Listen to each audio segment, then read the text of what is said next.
Sabi sa Panginoon, dili pa ako napatay, kaya ginisyon pa ako sa luta. Oo. At napatindog pa lang ako.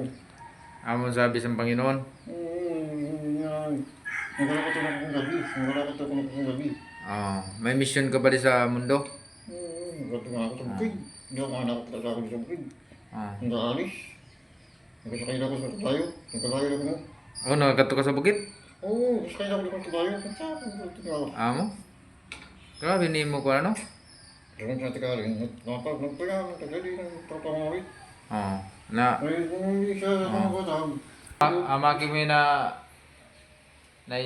minsay.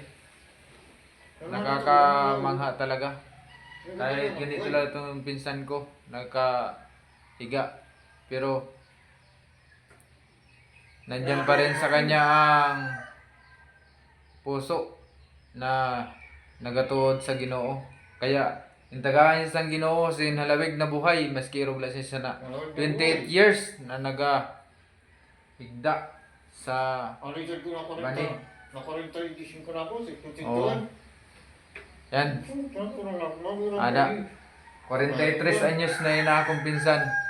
Gahigda lagi hapon. Pero, hugot sa puso niya ang pagtuod sa Ginoo. Kaya intagahan niya sa halawig na buhay. Yan. Amna. Kurang pa ito eh. Kaya, nakakaluha. Bakit kasi nawas ko eh. Bunga-bunga na siya. Anak akong pinsan. Nakakaawa. Kaya, palangga ko na akong pinsan. Thank you. God bless.